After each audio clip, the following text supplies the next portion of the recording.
Migration Really Works o los mitos de la inmigración en español.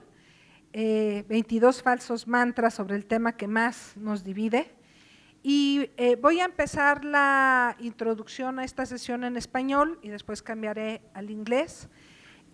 Quisiera empezar pues agradeciendo a todos los que hicieron posible que estemos el día de hoy en este evento. En la urgencia que nos obligó a cambiar de sede, agradecerle en primer lugar a Francisco, a Paco Ignacio Taibo y a Ezra Alcázar y a toda la gente del Fondo de Cultura Económica que nos abrieron el espacio, bueno, pues también a todos los que colaboran en el seminario permanente de Migración, Desigualdad y Políticas Públicas por lo rápido para reaccionar, y al equipo del Colegio de México que nos acompaña, a la Coordinación de Cómputo, al área de vinculación institucional y al área de servicios especiales, que en realidad han hecho pues un gran trabajo y un esfuerzo para podernos acomodar en un poco tiempo y no perder la oportunidad de tener este espacio para escuchar a Jaime de Haas y para dialogar con él. Entonces, bueno, ese sería el primer anuncio. Segundo anuncio que quisiera decir, quisiera empezar hoy también haciendo memoria y honrando al profesor Joe Potter, que falleció el día de ayer, alguien muy cercano al Colegio de México, profesor del Colegio, especialmente al centro, en ese tiempo, Centro de Estudios Demográficos y de Desarrollo Urbano, alguien muy querido y que siempre estuvo empujando la relación con la demografía de América Latina, con una gran sonrisa y con una gran bonomía. Entonces, bueno, quisiera también recordar en este espacio al querido Joe Potter, mentor también, que acompañó a algunos de los que están el día de hoy con nosotros. Y bueno, pues darles la bienvenida a esta presentación que ya de por sí en el título presenta una provocación, 22 falsos mantras sobre el tema que más nos divide. Creo que ya es bastante sugerente, pero que además, y ahí quiero reconocerle al MIGDEP, la gran oportunidad de tener el día de hoy a Jaime de Haas, alguien de las lecturas obligadas para quienes estudiamos migración y además alguien, no solo lectura obligada, sino de esas lecturas que siempre te confrontan y te hacen pensar, ¿no? Entonces es algo que se agradece. Y bueno, creo que es muy importante tenerlo en este espacio de discusión de la migración internacional que el MIGDEP ha ido conformando a lo largo de los años y además en una forma en la que está organizado donde el tema da para esto de lo que está hablando Jaime de Haas y que van a escuchar en unos momentos, cómo se ubica en el momento actual de México desde el panorama migratorio más amplio. Creo que el libro en sí mismo trae elementos nuevos para la discusión. No sé si es el tema que más nos divide en México, como es en otros espacios, pero bueno, esa es una de las posibles discusiones, pero sí creo que la publicación del libro visto desde México hace pensar, por un lado, algo que Pablo Yankelevich ha captado muy bien en su libro de los otros y que yo digo que es un poco esta esquizofrenia en el discurso mexicano que se posiciona de manera muy asertiva en los espacios internacionales, promueve instrumentos como el Pacto Global por una Migración Segura, Ordenada y Regular, pero que tiene una desconexión con lo que pasa al día a día en la gestión migratoria. Y también en un momento, yo no sé si los colegas a lo mejor no van a estar de acuerdo conmigo, pero creo que en el amplio espacio que hay para discutir sobre migración, o sea, en México tenemos mucho tiempo, muchos espacios discutiendo sobre migración desde la perspectiva académica en muchas de las instituciones, inclusive de quienes nos acompañan, y yo de repente ya siento un cierto agotamiento, circularidad, ¿no? Que ya estamos repitiendo los argumentos, es difícil encontrar cosas nuevas, nos queda claro que los marcos normativos vigentes están agotados y que hay un gran reto en términos de generar nuevas visiones o propuestas innovadoras y creo que en ese marco el libro es muy importante, ¿no? Intentando también capitalizar toda esa discusión sobre migración que tiene en México tantas décadas para llevar a una discusión de gestión migratoria basada en evidencia y bueno, aquí quisiera tomar un llamado que hace el profesor Jaime de Haas desde la introducción, donde me tomé la libertad de traducirlo al español, no lo tomé del libro, es mi traducción, pero dice: tenemos la urgente necesidad de una visión radicalmente nueva de la migración, una basada no en los intereses políticos o en las visiones ideológicas, sino basada en ver a la migración tal cual es. Entonces, bueno, creo que empezar justamente por esta discusión de los falsos mantras o los mitos, pues en migración, la inmigración, en el uso político de la migración, en especial en contextos electorales como los que están hoy en muchos lugares del mundo, pues creo que muy afortunado tener esta visión para generar un debate informado, desideologizado, si eso es posible, y como yo decía, vincularlo también con la discusión de política migratoria, de gestión migratoria.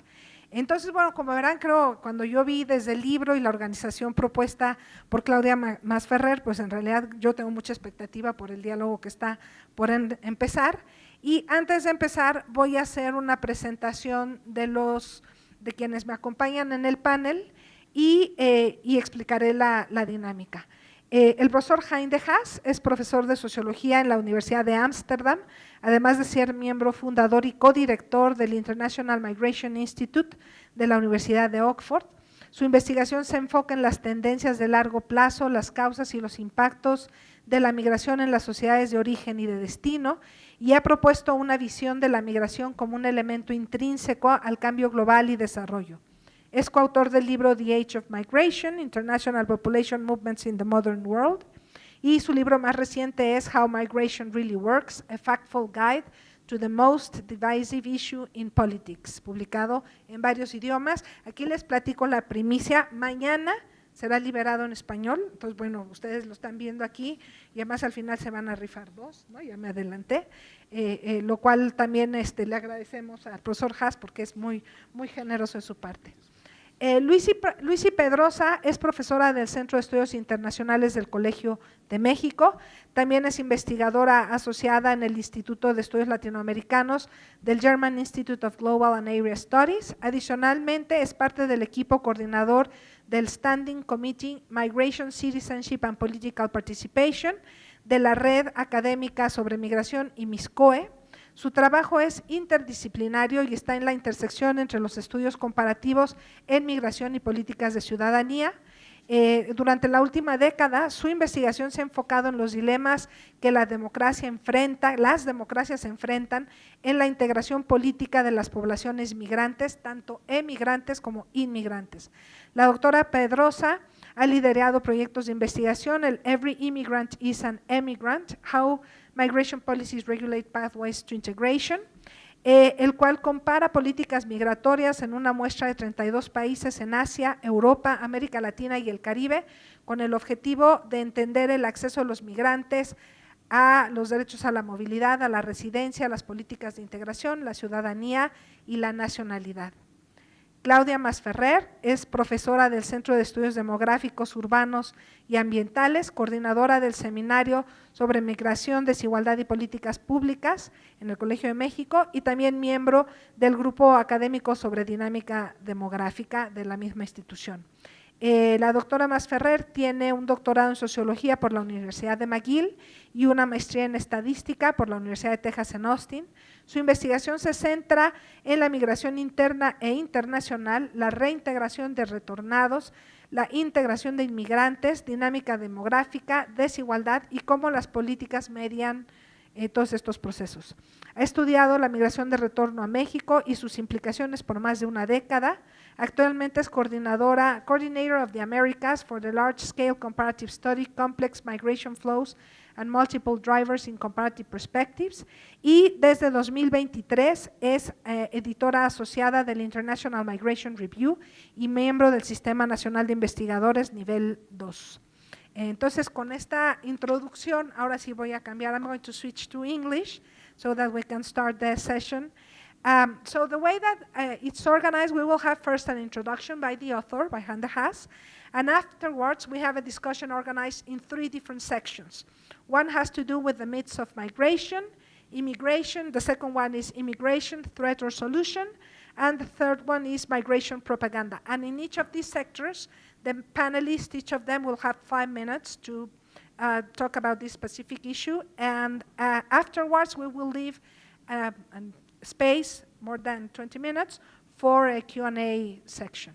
So Jaime has, welcome again to el Colegio de México, to Mexico City, and please. Hello. Muchas gracias por estas amables palabras. Es genial estar de regreso en el Colegio de México. Ahora piensas tal vez realmente Jaime va a hablar en español, sin embargo, debo decepcionaros. Me hubiera gustado dar este discurso en español, sin embargo, lamentablemente, mi mediocre nivel de español me impide hacerlo. Debo confesar que aprender español ha sido para mí un proyecto de toda la vida, que avanza muy lento pero con avances reales. Entonces espero que la próxima vez puedo cumplir mi sueño de hablar en español fluido con vosotros. Lo único que necesita es que Colmex me vuelva a invitar. Y te digo, cumpliré mi promesa. Pero por última vez espero que me permitan cambiar al idioma del hegemón. Migration, hot topic. Can you hear me? Okay. Thanks a lot once again for inviting me. It's a big honor to be here, and thanks again to Claudia for all the hard work you've done. I know you've done so much work with last-minute changes that you've seen, so I know how much work went into this, and thanks for showing up. I really feel humbled by the attention, and I think it's a great occasion that the launch of the book, the Spanish version book, is taking place in Mexico. I think that's an amazing achievement, so congratulations, Claudia, for doing that. Migration, yeah, I'll give a brief introduction about my book. I can, of course, not summarize my book, and I will not do that here. I will rather share with you, in a way, why I wrote the book and what I think is wrong about the way we discuss migration. Because in the book, I try to question 22 left and right-wing myths about migration, but in a way, the myths are more a handle or an entry to tell a bigger story. So sometimes journalists who didn't really read my book, they ask me, what is the biggest myth? I say, well, that's not really the point of my book. The point of my book, ultimately, is to say that the way we talk about migration is fundamentally wrong, and we need to change the narrative, the discourse. And there's a big contradiction. Migration is one of those hot topics, particularly in Europe and in the USA these days, that drives a lot of politics. And you kind of expect that a hot topic, we also have a lot of information about it. But the contradiction is that the hotter the topic, the less information we seem to have, or the less the debate is actually based on a real understanding of the issue. And once I started thinking about it a few years ago, because I was myself very frustrated as a researcher, that none of this stuff that my colleagues here and all over the world are doing, there's this whole field of migration studies, but that for some magical reason, that information, that knowledge, doesn't get through to the political domain, doesn't get through to the way journalists report about migration. At some point I started to realize this has to do with the framing of the debate. And that the framing of the debate is by and large a pro-anti framing. I've been asked that questions many times, are you in favor or against migration? And that is of course a totally silly way of talking about a topic like migration. I would always ask journalists, have you ever asked an economist whether the economy is in favor or against the economy? That's a totally silly question. But this is still in many ways how migration is being debated. You can be against or in favor, but that of course is completely, if you have a bit of historical awareness, a completely ahistorical and naive way to talk about the topic, because migration obviously is a fundamental part of who we have always been and who we always will be as human beings and as communities and societies. So the starting point is already wrong. And it does a lot of harm, because what you see is that in this pro-anti framing, let's say the pro-migration camp is hugely exaggerating the benefits of migration, and the anti-migration camp very clearly and very vocally these years is of course portraying migration as this big threat coming to us. And what gets squeezed out of the debate is every form of nuance. And that is of course typically what we try to do as researchers, provide nuanced perspectives. And there I think it really goes wrong, where there's no room for any nuance. And this has a link to the frequent failure of policies. I don't understand why journalists still accept the same policies that have failed over the last 35 years. I only have to think about the US border enforcement policies over the last 35 years. Across the Atlantic, the same story with the European Unions ever since the early 1990s. Those blocs have tried to stop migration on the border. Very clearly, those policies have completely failed. Partly because they are not based on a real understanding of how migration really works. Hence the title of my book. I say, before we even start to talk about what you want, do you want less migration, more migration, different kind of migration, how should we manage migration, we first need to understand the process itself. And many debates skip that argument completely. Because if politicians would promise that after the next elections, if you vote me to become president of Mexico, I will give every Mexican $10,000, the first question of a journalist would be, how are you going to do that? How are you going to pay for it? If a politician promises, I'm going to close the border, there's barely any journalist asking, is it actually possible to close the border? And will that policy actually not backfire in many ways? And these are the kind of questions that politicians need to get asked by the public. And that's why I decided to write my book, and I addressed the book not to politicians, because politicians are in the business of winning elections. And we see all too often that migrant scapegoating, migration fear-mongering is used to win the next elections. And another thing I learned from my multiple engagements with politicians and high-level policymakers is that they would tell me, yeah, we know you're right, but we can never implement your insights because it would be political suicide. And it also told me, well, there is no point in just believing that talking truth to power will do the trick, because inconvenient realities, inconvenient facts are simply being ignored by politicians. So we really need to address a broader audience, and this is what I've tried to do with my book, to in a way summarize what we know about migration. We talk about a century of migration research at least. We know a lot, and that needs to be brought to a much bigger public. So it is in a way my frustration, but also my sense of urgency that's driven me to write the book. Because I think it is an urgent issue, particularly in Europe and Northern America, where migration now really threatens to derail politics and to give power to quite dangerous political forces on the extreme right side. And I think that needs a correction. The public needs to know that they're being lied to, they're being confronted with a whole range of myths. I'm quite unapologetic about it, but I'm also arguing in my book, it's not just right-wing, it's also often on the left wing that certain myths about migration are being perpetuated. We need a clear correction. I'm not naive to think it will change the debate tomorrow, but I think it needs to start by providing better information. In a way, the key point of my book is that many policies fail because they're not based on a real understanding of migration. And we need to correct that.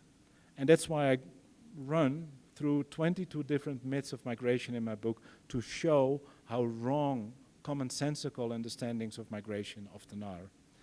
Now, I have only 10 minutes to do this, so I cannot go through the 22 myths, but I will highlight a few very common myths to just make my point, to clarify why I think we need that correction and why I wrote my book. I think the first myth, and that is probably the most widely shared myth across the political spectrum, is this idea that we live in times of unprecedented mass migration. It is often linked to issues of poverty, inequality, violence, conflict, recently climate change, coupled to the argument that better infrastructure, communication, transport has made it much easier for people to migrate. And it is coupled to the notion of that we live in a time of a migration or refugee crisis, linked to growing numbers, migration accelerating out of control, more and more illegal migration, more and more refugees. The sort of crisis narrative is very dominant.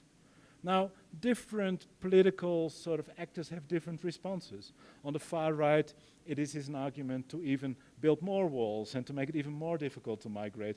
On the left side, you often hear narratives about we need to do something about the root causes of migration. We need to eradicate poverty. We need to do something about climate change, then it will stop. But the interesting thing is, and it's one of my discoveries writing the book, that the underlying idea that this is a big crisis is actually widely shared. And also the causes of that rise in migration is quite widely shared. Once we start to look at the evidence, things get a little bit more complicated. If you look at the total number of migrants in the world, there has been a clear increase over the last few decades. But world population has also increased. So if we express the number of migrants in the world as a percentage of world population, we talk about roughly 280 million international migrants. That sounds a lot, but that is 3.3% of the world population. That percentage was roughly equal 50 years ago. It was actually probably higher a century ago, during the times of massive European migration to the colonies and to the Americas, obviously. So I think that forces us to rethink a little bit, where is this really about? Is migration really spinning out of control, or is something else going on? Same for refugees. We think we live in times of unprecedented refugee migration. Once you start to look at the data, you see it going up and down depending on conflicts. And for countries that are near to conflict areas, of course, you see an increase in refugee migration. If you look on the longer term, it's actually a pretty stable pattern. Roughly 0.3% of the world population is a refugee, which is 1 out of every 10 international migrants. This is not to trivialize the real problems that this migration could create in particular areas or localities where refugees and migrants concentrate, but it is to at least question the idea that all over in the world this is spinning out of control. Of course, from a Western perspective, things may look very different. For Europeans, for instance, it's a big game changer, of course, what happened over the last 50 years. Because it were obviously Europeans that over the last 5 centuries were the one who migrated. First as colonizers, soldiers, missionaries, and later as ordinary migrants, without asking permission. So you could easily argue that European colonialism was the biggest illegal migration out of human history, because we never asked permission. I'm a European, I can say we. For Northern America, migration is not a new story, but what is a new story for the United States of America is that their immigrant population has completely changed in origin. Because after the Second World War, with growing wealth and demographic decline in Europe, Europeans stopped migrating to the United States of America, and more Mexicans, Latin Americans, Asians started to migrate to the United States of America. It had nothing to do with numbers. 15% of the US population is an immigrant. It was the same a century ago. It has really to do with the composition of immigration. It has more to do with racism probably than any other factor, why this image is being produced. So there's a lot more to say about it, but at least the data forces us to question some of those easy assumptions. What about this other idea? This is the idea that we once put up a border, we're going to decrease immigration. It sounds very intuitive if you believe that migration is a simple cost-benefit analysis. Because from a sort of economistic perspective, you would think, well, if you increase the cost of migration, there will be less people coming, right? It's a no-brainer. But this is not how migration works. A scientific view on migration has to ask the following question. What does a border do to the coming and going of people? Because we know that migration is not just about people, let's say, move from Mexico to the US. We know that normal migration is very much what migration researchers call a circular process of going back and forth. And some very good research by some very prominent migration researchers like Douglas Massey and his colleagues has shown that what, for instance, the increasing border enforcement over the last 35 years has done is to keep migrants inside of the United States rather than to prevent them from coming. It has interrupted the circulation, and it has turned what used to be a largely circular flow of migrant workers from Mexico to California and Texas into a permanently settled migrant population of roughly 11 million people. And once migrants decide to settle, they bring their families. So it has pushed migrants into permanent settlement. The exact same thing happened in Western Europe with the so-called guest workers from Turkey and North Africa. And there's many more examples to be given that migration policies that seem knee-jerk responses of politicians that are geared to win the next election and that create this image of toughness often completely backfire and are completely counterproductive. And those questions need to be asked to politicians by critical followers of the debate. I would say particularly if you don't like immigration, you should be interested why the policies that were supposed to decrease immigration actually produce more permanent immigration. And these are some very good questions. And in my book, I trace many examples of how migration policies completely backfired because, again, they were not really based on understanding of how migration works. Second last point, and this is particularly what you hear in the left wing, more humanitarian organizations. They say, well, indeed, border restrictions have mainly led to a lot of suffering on borders. They have fueled the smuggling industry, because if the only way to cross a border is to hire a smuggler, you hire a smuggler, so cracking down on smuggling actually doesn't help. You create even a bigger market for smuggling. You increase actually the suffering. It doesn't help. People will keep on migrating. They would argue the best way to stop migration is to help people to stay by developing countries of origin, by developing to decrease poverty, to provide jobs, the so-called root causes narrative. It sounds very attractive.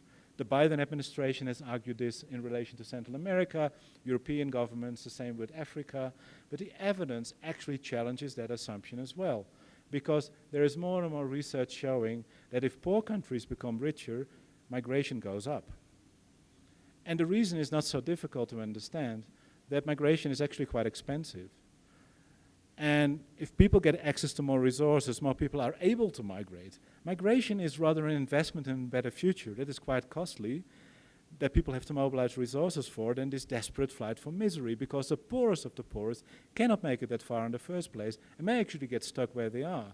And that's why we see that the most important emigration countries in the world, this country, Turkey, the Philippines, I just name a few, are typically higher middle income countries even, not low income countries. And that is why we see that immigration is increasing from countries that now are experiencing this movement from low to higher income, or to low middle income countries, like some countries in Central America, like Ethiopia, Nigeria, and Africa, or indeed some South Asian countries. It's a very paradoxical conclusion that actually development can mean more migration. And that is a fundamental observation that really forces us to rethink migration completely, because we tend to think about migration like this poverty push.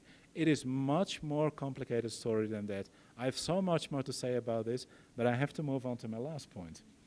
Because that is, I think, the most important point in many ways, particularly talking to rich country audiences and politicians who dominate very much debate from the global north. That is, what is then the real cause of migration? And what is the issue we actually don't discuss?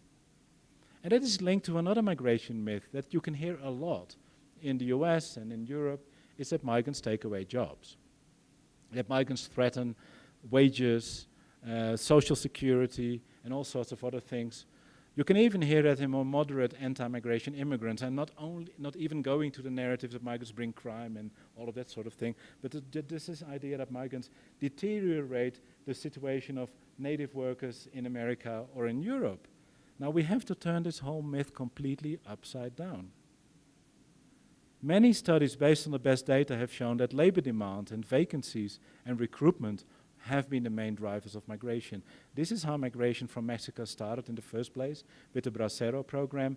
Migrants were being brought from Mexico to the United States, and that started a whole network, and that continued migration. But migration would not have continued to that extent if the US didn't have those huge labor shortages. And if we talk about the latest episode of the border crisis in terms of the US and Mexico, and the massive increase in unauthorized migration, yes, circumstances in origin countries play a role.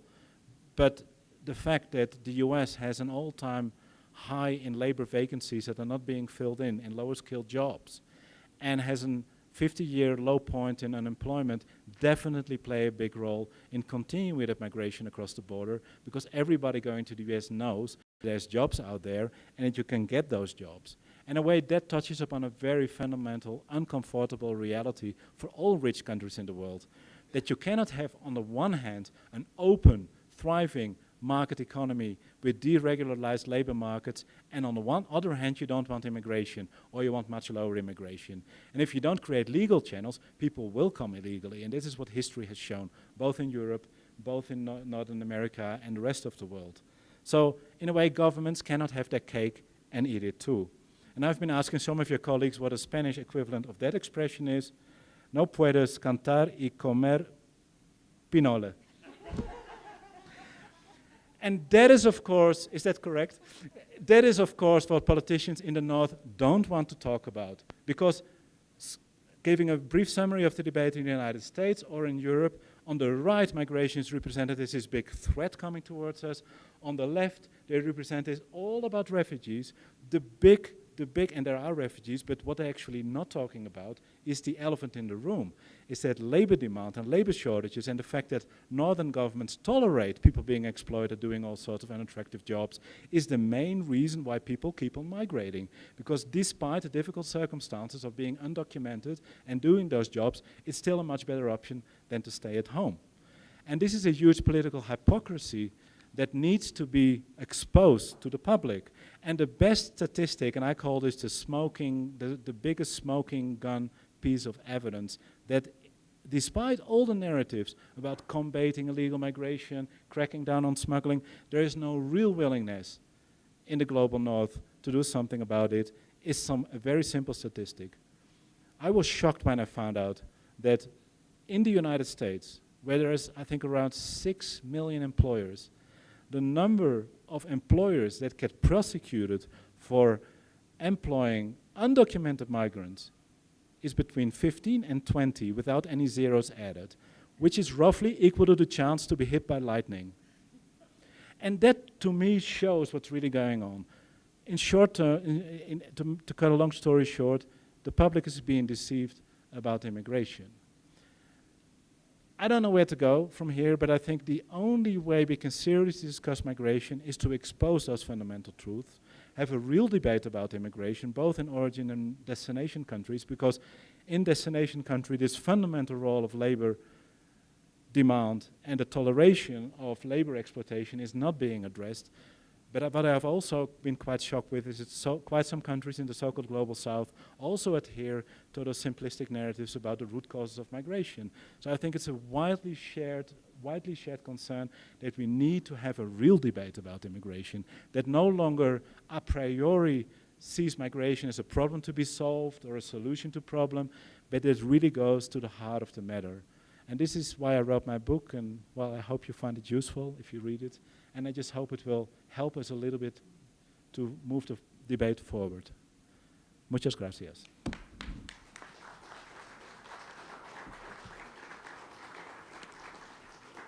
Thank you very much, Heinrich Haas. So I think this is a very good ending to make the transition into the first part of the discussion about the myths of migration. I have to say that as a demographer, one of my frustrations is when you give all this data and you look at people nodding and saying yes, and then on the afterwards conversation, you see that their perception about migration hasn't changed at all. No? So I do think that it's a big challenge in terms of how we communicate. Luicy.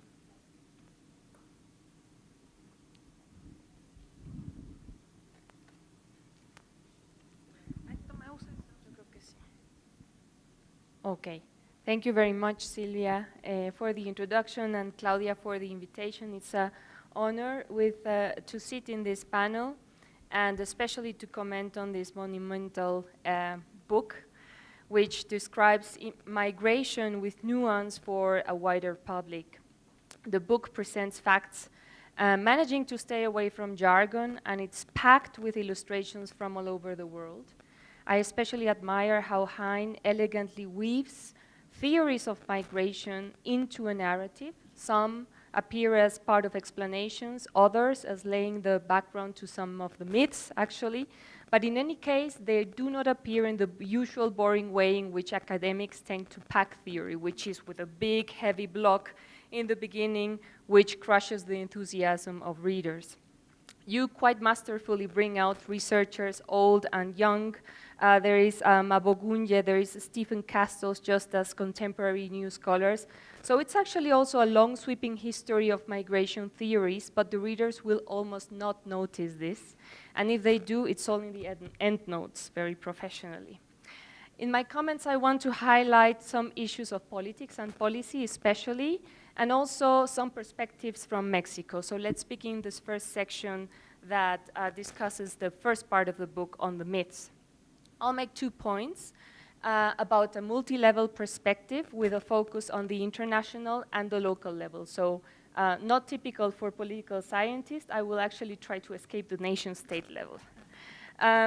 One of the biggest myths that Heinrich Haas already busts in the introduction, and that is treated throughout the book, is, to me, one of the biggest truths that we must get out there to the public. and that is that migration policies are causes of migration too. It's not that migration happens like a natural phenomenon and then policies intervene, seeking to tame it and to make it orderly. In fact, I would go as far as to put it in the following way. Much of the disorder, unsafety, and irregularity we observe in migration occurs as a result of policies.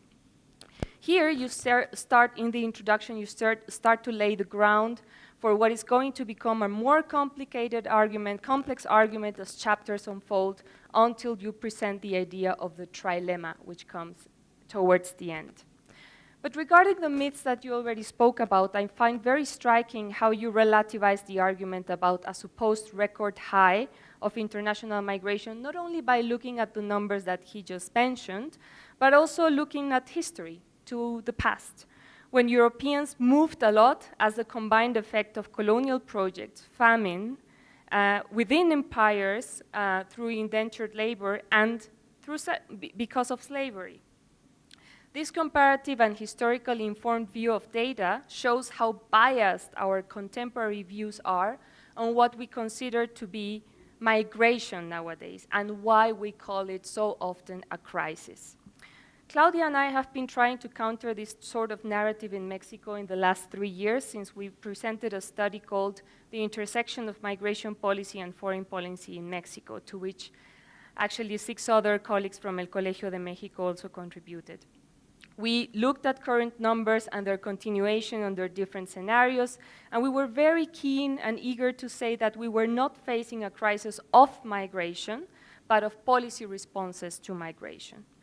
This book is very important for Mexico because many past policies are denied or swept under the rug to hide long-term effects that we are experiencing still today, which started a dynamic of cumulative causation and cultures of migration. We know this in migration research.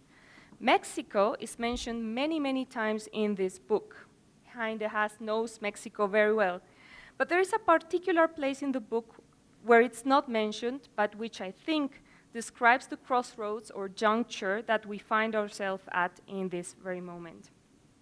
You describe the reactions against refugees, like saying that they create crises, that they are not proper refugees, or that they abuse or overburden social and welfare system, which is why a fast system of recognition is needed to distinguish real from fake or bogus refugees. Now, this type of response is what an individual state would typically propose, and perhaps a supranational unit like the European Union, composed of more or less equals, would propose. But an ingredient that is implicit there, and I would like you to bring forward, is power. Why do I say this? Because this type of response has been common across governments of the West that, for example, propose to create hotspots in Europe, or in the USA towards Latin America, processing centers, right?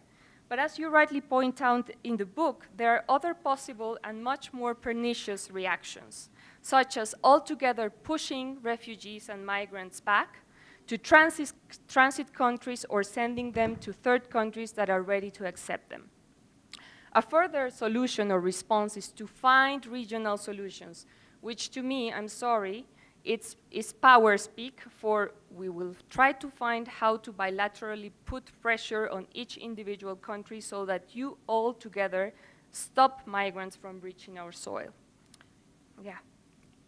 For me, this was particularly interesting because this is where Mexico is currently at, but our point of view is not that of the country pondering these possibilities, but one that observes in a particular power constellation of limited sovereignty which costs each of these responses might have for us. So I'm looking here at a recent graduate of El Colegio de México who worked on the externalization of migration policy in Mexico. So a big question that I asked myself and that I would like to ask to you from this perspective is, what is at stake for countries like Mexico that are involved in this kind of power constellations? Finally, from this section of the book, I found really fascinating how you treat the challenges faced locally with the arrival of immigrants. It's indeed true, and we must not try to sugarcoat it, that we are exceeding our absorption capacities at the local level.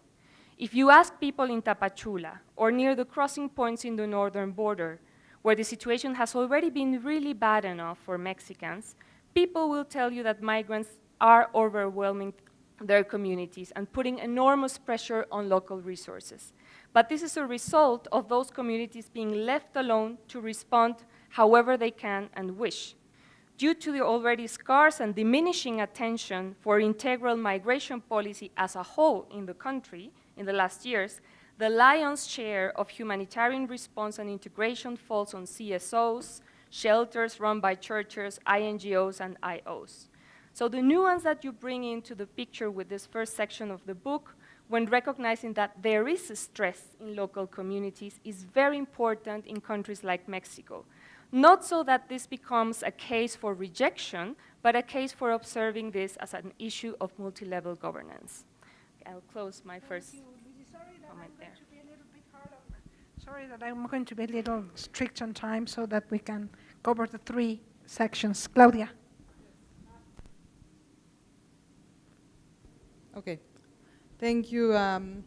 Thank you, Hein, for accepting the invitation. It's also an honor for us to have you here.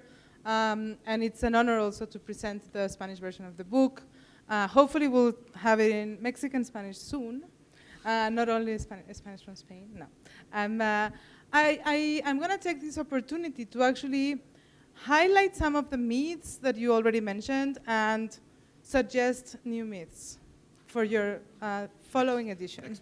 And things that I would have liked to actually have discussed. I'm sure that there was an editorial process to actually cut down on the myths. And I'm going to react these with from a Mexican perspective, right? Mexico-US perspective mainly. So the first thing is, I think it's interesting that the Spanish version is actually called mitos de la inmigración. We mentioned this during lunch, but this still kind of reflects a divide between origin and immigration countries and destinations, and this role of migration that is still very divided when you think about who's coming and who's leaving. And this is very important for the case of Mexico because we recognize ourselves as a country of immigration. It's harder to recognize ourselves as a country of immigration as well. And so I'm wondering I don't know if it would be better to actually have it los mitos de la migración or los mitos de la inmigración, and how would that be understood in Mexico? I think it would be very, very interesting. I think that one of the myths that is not present in the book is the myth that we have often towards migrants, where we think that they're not going to stay in Mexico. Mexico will not be a destination country because they are in transit. And it's true that many are in transit. It's true that we have one of the largest magnets for labor demand, as you mentioned, but I also think that it is important to question how can we become this destination country, and how then it would be Los mitos de la inmigración, really the title for us. And here, I have a podcast called Destino Mexico, and it has been very interesting for me talking to different migration scholars, but also migrants and different actors, how it goes back to the question on how can we become more welcoming to the other? How could we overcome xenophobia, racism, discrimination on the long run? And how can we define policies that promote that? So I'll go back to that later when we talk about integration. But I think transit migration is not there, and I wonder if it's a myth or not. I really want to push you in that direction. There's another myth for Mexican migrants that it's not that current myth, but it used to be that the idea that Mexican migrants were men. And so we are more often studying children and women, and I'm really wondering, and we know that there are flows that are more heavily feminized or masculinized, but I think it's interesting to discuss the heterogeneity, like the demographic heterogeneity of migrants in general. I wonder if there are other myths elsewhere associated with the profiles of migrants that is not exactly present in the book. There is also this myth that Mexico is an immigration country, and it's very clear when you discuss about Spain, when you discuss about other countries that transitioned from being immigrant countries to also immigrant countries, and how net migration rate changes, kind of like the reactions. And I think it would be interesting to discuss how So there is one message in Hein's book, basically saying that it is a story of success. I mean, I want to think that maybe Mexico is becoming an immigration country because there has been economic growth, because there has been a decline in unemployment, because there has been an expansion in education. And so we are becoming richer, and we are becoming maybe a magnet. And so, I mean, while the president is addressing root causes for migration in Central America, where they're suggesting social programs, maybe we should promote ourselves as like a good economic magnet. And I mean, this would bring other challenges, maybe, in the discourse again. I think there is not a myth so clear, a myth of return migration. And you have worked a lot on migration and development, we all know that, and you have studied how return is a myth in this literature as both kind of like in counterbalance and discussion with remittances, and in this discussion of remittances and development and return, also kind of like the brain gain back and the investments and so on. But I think in the case of Mexico, it would be very interesting to see how these myths play a part. And I mean, I've done work myself, but for example, one of the things that you do mention in the book in terms of return is how kind of like the idea, I mean, how migration can be temporary. But what is not very clear is that most returnees didn't want to become returnees. And so this goes back to your big comment on us needing to understand better why most people do not move. And I think that the fact that we have 11 million Mexicans in the United States reflects the fact that many people did not want to come back. And even if there are very few work rates in the United States, there are policies targeting migrants and deporting them. I have less than 1 minute, so I'll do something very quickly. I think it's interesting that the stay-home messages do not work. And that's clear in your book. And I'm just thinking how we as scholars are always thinking on migration. There are some studies on why people do not move, but really what we need is to question ourselves in academia, how could we study these populations? And I think it has been very interesting and something that me and others have been pushing forward on the need for binational data and the need for collecting data on those who are in the United States, those who are in Mexico, those who migrated, those who did not migrate. And the people who did not migrate, as you mentioned, is the big, big, big majority. It's like 9 in 10 in the whole population. So how can we, as scholars, really work in that? And then, I mean, there's a dissertation coming soon from Alejandra Santiago looking at populations in Mexico and the United States, those who migrated, who returned, and who didn't. But it's hard to do this at a large-scale study. And I'm really wondering, how can we really study why people don't migrate? So thank you so much, and I'll keep it there. Thank you, Claudia. So you have like 5 minutes also to reply to I'll try to keep it short and win some time here. Although I cannot do justice to all the comments, and thanks for the positive reflections. It's always good to hear that from scholars who know more about Mexico than I know, that I've not made huge errors, at least when I mentioned Mexico. I've tried to understand what's happening here through several research visits and collaboration with scholars. But let me start with the comments by Luicy. I think I would agree with you the way you reframe it. The migration crisis we're seeing, that's actually a very good way of framing it. It's a political crisis. Yeah, clearly there is a migration crisis. You cannot deny that there is bad things happening on the border, if only if you see at the amount of migrants suffering and dying on borders. I mean, that is a real problem. And of course, I'm not a fan of smugglers, even if I acknowledge that smugglers are either a necessary evil or, for some refugees, saviors.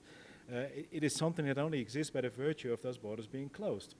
And that is actually bringing us to the point that what we're seeing is part of the policy. And you could say that the policy is part of the problem. And this is why more of the same policies is not going to solve the problem, it's going to make it worse. And I think the way you frame it, yeah, it's a crisis of policy responses or failed policy responses to problems on the border. And in a way, to a large degree, what we see on the Mexican and on the Mediterranean border is actually a result of 35 years of failed policy responses to migration issues. That doesn't mean migration can never create problems. I think you also very much rightly point to the fact that, yeah, at a local level, migration can lead to real reactions. If governments fail, like you were highlighting, to manage migration properly, which leads to huge concentrations of refugees or labor migrants in particular neighborhoods, in particular villages, of course people living there are not going to be happy. And that we should never trivialize that, because once you start trivializing that, you don't acknowledge people's real experiences, both in sense of the refugees that are being forced to stay in places or indeed at so-called hotspots in prison-like conditions, and of course of local populations that live around that also don't like to have those circumstances in their neighborhood.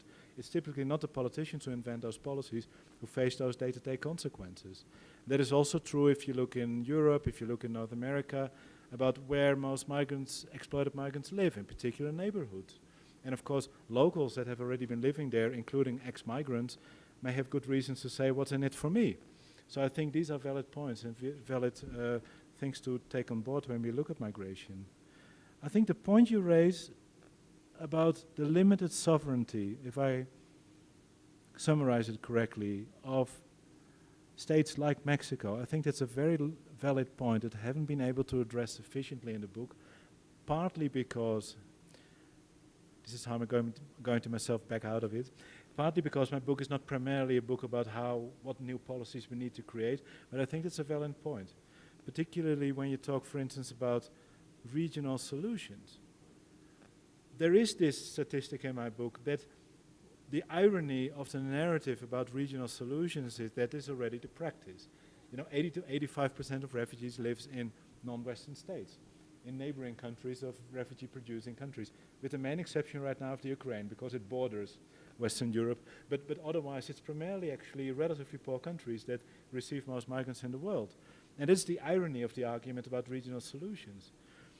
And again, the irony of the failed solutions perspective, I just read a horrifying report about this new migration deal between Tunisia and the European Union, which has been concluded last year, that has encouraged Tunisia, who just turned into a dictatorship, which has given excuse to the new dictator of Tunisia to crack down even more on refugees and immigrants, which motivates him even more not to consider Tunisia as a potential destination, like Mexico is, but to move on to Europe. So the policy completely backfires.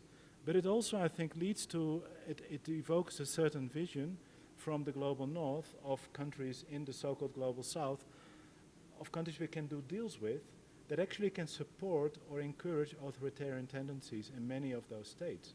And I think that is another dangerous game that is being played. I'm not sure whether I give a good answer to your question here, but that requires much more time, the perspective of, and how I think we can have a great other discussion, I think, about what appropriate policy responses of countries like Mexico, or if you go to Europe, of Turkey, should actually be to pressures being put upon them by the United States or the EU. Should we engage with these kind of policies, or actually does it harm our own interests? Or does it actually harm our own interests and our own credibility, both towards migrant populations, about much poorer countries that are origin countries for migrants that come to our countries, and indeed linking that to Claudia's point, do we not need a real immigration policy? And now I'm making a bridge towards Claudia's argument, that I think, yes, you should, because as we have seen in the past, many countries that in the past have transitioned from being an emigration country to an immigration country only acknowledge that fact too late. And that has always led to problems. The systematic denial of many European countries that saw themselves historically as a continent of out-migration to accept the very fact that most migrants would not be temporary but would be there to stay has caused a lot of problems associated to what is often called failed integration, segregation, because governments weren't ready to accept the reality on the ground that was already building up. And talking about temporality, another joke many migration researchers make, there's nothing more permanent than a temporary migrant. So you better prepare yourself.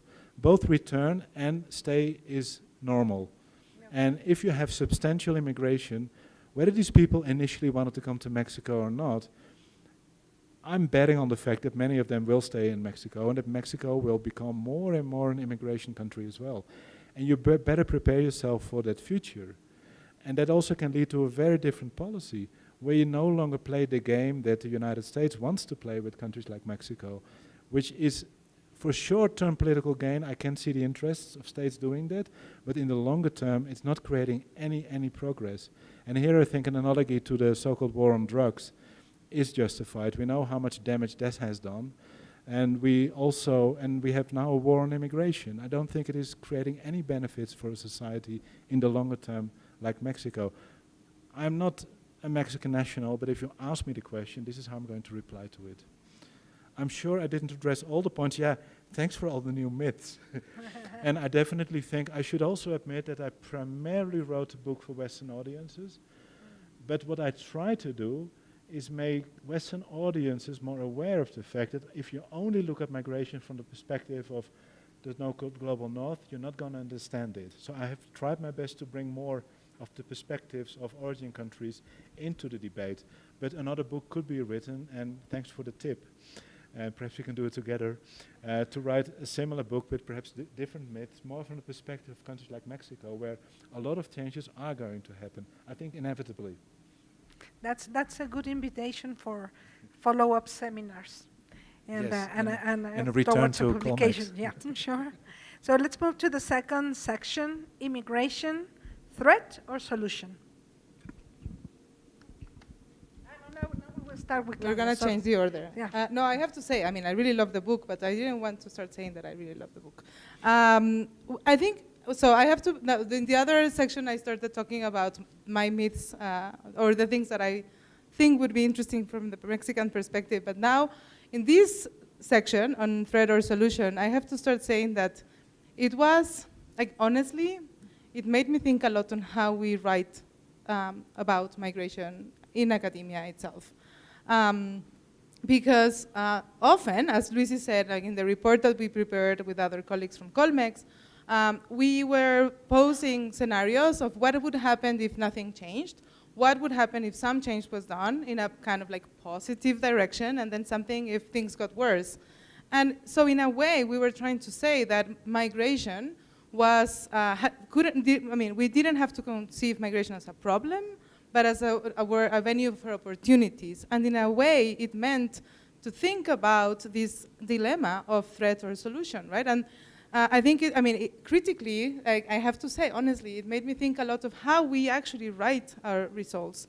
And our even like policy briefs and recommendations that we think. Because I think we need to be honest also on the myths of migration as a solution, or not, but when we present facts and we want to make recommendations, we still think what would change, what would be needed to change to actually have a better world, if you want, but like to have some solutions in a way.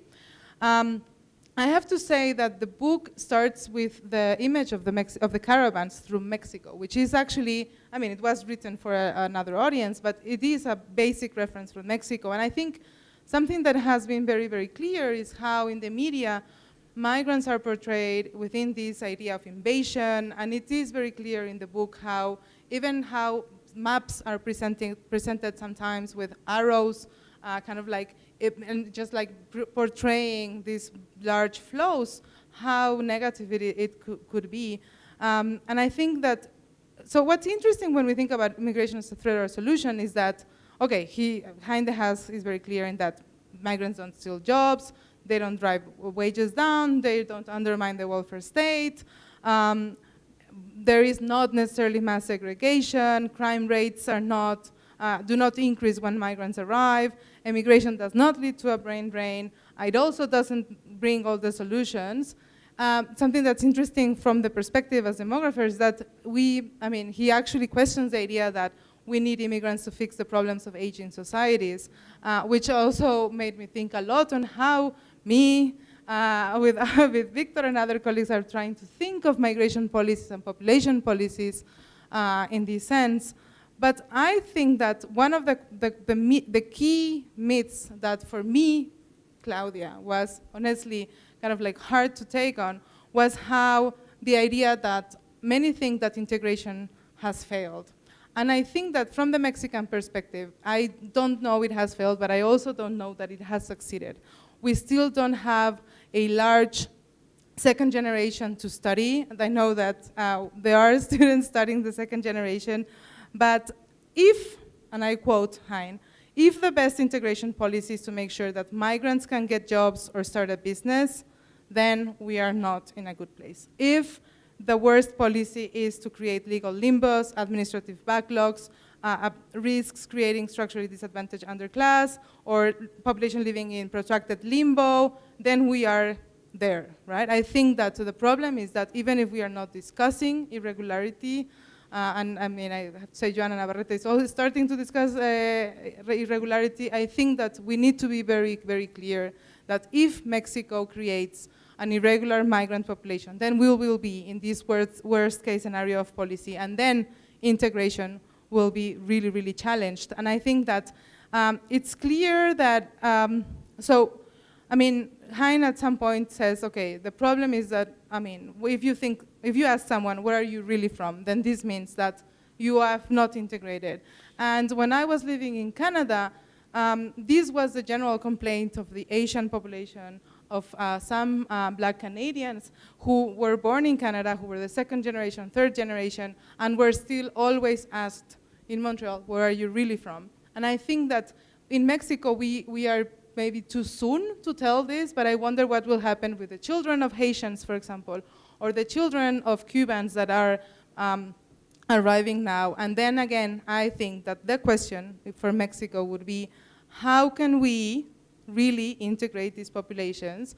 How could we overcome discrimination? How could we change the portrayals of immigrants in the media, not to associate the nationality with the crime, or just like it talks to other things. And I think that we will need, as Hein says, educational policy, job policies, and then the discussion is to really, really change. And I'm a little bit skeptical and also a little bit pessimistic, because I think that, I mean, here in the room, if I would, I mean, I tell people to raise the hands of people who have been working on these issues, especially talking about how we need to change the narrative of migration in Mexico, everyone would maybe raise a hand, and it's really sad that we have not been very successful. So just honestly, it made me really, really think about how critically and how could we actually change the narrative, which is hard for Mexico, I think. So. Thank you, Claudia. Thank you.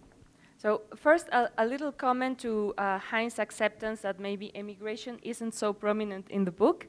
I think that the balance between immigration and immigration is not obvious from the title in the second section, that is immigration, but you do address the main immigration concerns out there, such as brain drain. And one myth that concerns us in Mexico very much is the myth that development in poor countries will supposedly reduce migration.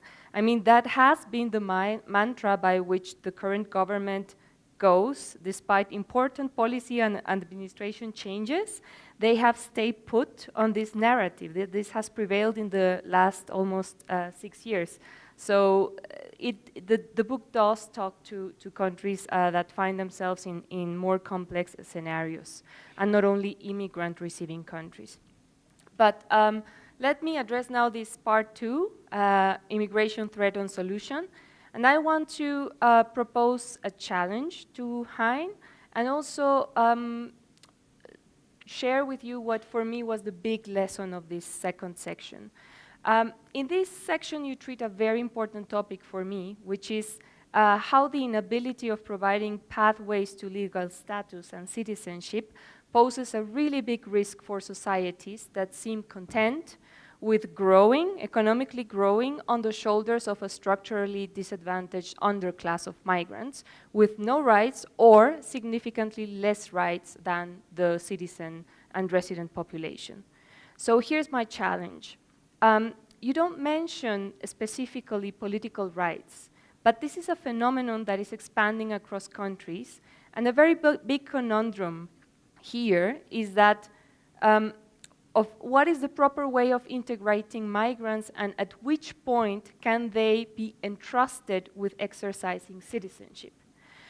This is an important topic, and I choose to challenge you, perhaps for the second edition of the book, to also address a myth that has prevented many polities from addressing the extension of political rights to immigrants. And this myth is the following: that if migrants organize and participate politically, they will recreate parties and organizations from their countries of origin, thereby posing a risk of contagion of autocratic values from their home countries. So there's a lot in here to unpack, many colonial prejudices and so on. We will not go in depth into that. This is just a food for thought. And I could tell you very proudly that in Latin America, there are 11 countries that have expanded voting rights to their immigrant residents, non-naturalized immigrant residents. But any pride quickly disappears when I remember my own passport, because Mexico's citizenship regime is such that there is a big pyramid with several steps for different groups, each of which has different rights depending on whether they are Mexican nationals exclusively or not, on whether they are naturalized or not. And at the very bottom of that pyramid are the foreign residents with absolutely no political rights, and that is written down in the Constitution. So the promise of civic equality is not being respected, and that might explain the real background for why Claudia has expressed such pessimism about how we can't change narratives about migration. In any case, I wonder how this plays out in your analysis, because you do notice that human rights are expanding for migrants, but also political rights are expanding, even if this expansion, is constrained mostly to local voting and so far to 35 democracies. But if I understand correctly the general sense of your book, and I would be also, challenged back to hypothesize how you'd argue, I think you wouldn't argue perhaps that extending political rights to immigrants is needed for the sake of being nice to them, or because they even demand it, but because not doing it might deepen the pillars that eventually may set communities apart and create segregation, and the very grounds for them to actually revert to their origin country politics. So what I try to say in how I look at this phenomenon is that we might be best advised to include migrants into democratic politics, because that strengthens democracy and thus us, not migrants, but us. And for me, the big lesson of these first two parts together is that migration is one of the different strands of societies that are weaved into each other, so it shouldn't be singled out either as a cause or as a problem or a solution to virtually anything truly big, like inequality or poverty or development or climate change. Thank you. Making some notes. I'm a good student. Yeah, so I see. Okay. So, wow. 5 minutes, right? 5.5. Thanks for the amazing, thoughtful comments. The microphone. Thanks for the incredibly helpful and challenging comments, and that's only good.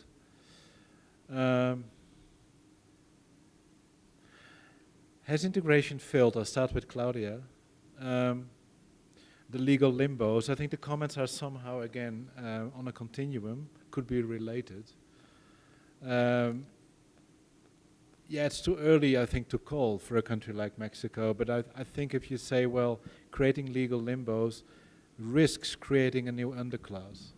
And this is clearly what we've seen in Europe. I mean, the argument I'm trying to make in the integration chapter, that most migrants have fared well in most societies, if you look long term.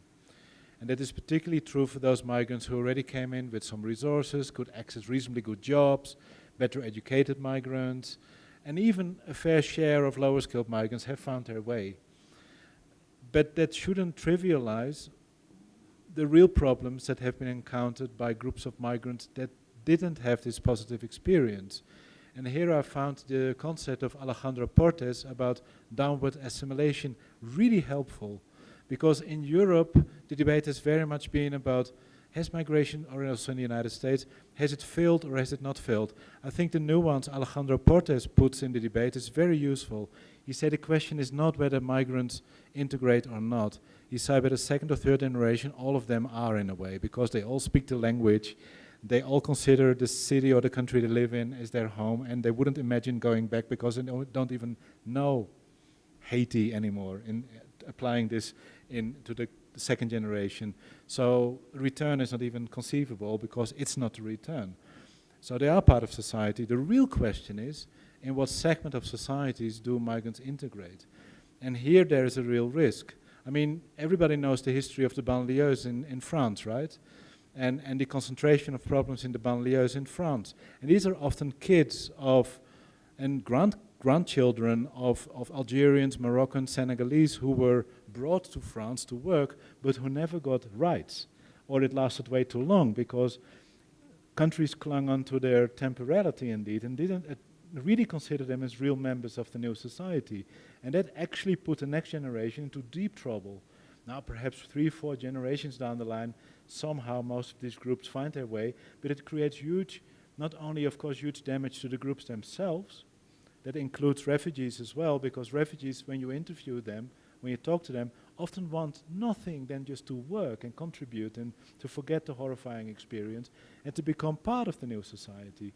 And the bitter reality is that we force many refugees to be in a limbo and to not contribute. And if you're traumatized, that's the worst thing you need to do to people. It puts them on a perpetual disadvantage, and particularly children. So the point was more, but perhaps I haven't been clear enough in the book, that you cannot say that for migration in general, but we have to be concerned about marginalized groups of migrants to become a permanent new sort of underclass. And that is what we've seen, of course, with also a subsection of Mexican immigrants in the United States. It doesn't apply to the whole Mexican population, obviously, but it's definitely a process of going on of some of those populations ending up in situations of being segregated, being permanently disadvantaged into the second and third generation. And that's where the problems appear.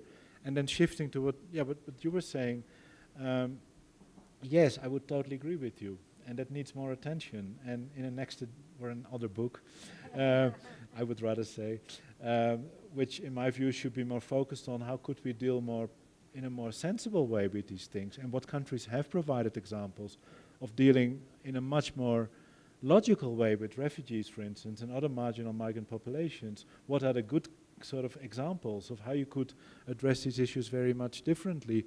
And I think it's indeed, the sooner you start to consider migrants as potential future citizens, I do cite that evidence somewhere later in the book. It is massively favorable for migrants' motivation to contribute, to work hard and to contribute to the new society. But I would agree with you, and that's a point I didn't make in the book, but well, let's write something about it. That is also good for democracy in destination countries, because it does create segregation, it does drive population groups apart, and it is exactly what we're right now seeing in both the United States of America and in the European Union, where there is real segregation, and indeed some migrants start to organize their own parties focused on the culture and religion of countries of origin. That is not because those migrants didn't want to belong, but because they have been told for many decades they could never belong. And that you also made that point. So it is also not good for democracy, it's not good for social cohesion. And the irony somehow is that the same politicians that accuse migrants of not wanting to belong to destination societies are the same politicians that have denied migrants for too long fundamental rights. So, and again, it's a self-inflicted crisis. As much as the border crisis has been a self-inflicted crisis, we addressed that point in the previous round, many of what we see as integration problems is largely a self-inflicted crisis, created by the inability of countries in the past to accept a new reality of having become immigration countries. My own country, the Netherlands, was not able to conceive of itself as an immigration country, because until the 1960s, the Dutch would move to Canada, Australia, New Zealand, the United States of America. And we already were becoming an immigration country. It lasted 2 more generations before we have started to acknowledge being an immigration country. And so much, not only damage to immigrant groups, but also to, I think, to democracy. And part of the political crisis we're seeing in Europe is actually a result. So I would totally agree with you, although I didn't write this up, but again, that's nice for a follow-up. Thank you. Thank you. So we move to the last section, migration propaganda, which I think it's also especially of interest given the international electoral panorama, what you already mentioned about migration as a scapegoat. So this time we start with Luicy. So in this third part of the book on migration propaganda, you rescue the argument of the liberal paradox as proposed by Freeman and Holyfield, right? And then you also include the argument that you already mentioned of how circular migration has been actually undermined by ineffective border policies by Wayne Cornelius and so on. So this rescuing all this scholarship is a very strong point of the book, and is obviously very apt for the US. But in other countries, the reality, more than this pretense of the liberal paradox and this hypocrisy, is of neglect, or I would say of pretense in an opposite sense. In Mexico, for example, we have an inclusive narrative, not a narrative of control or closed borders or crackdown, but then in practice, you find strong policing and controlling.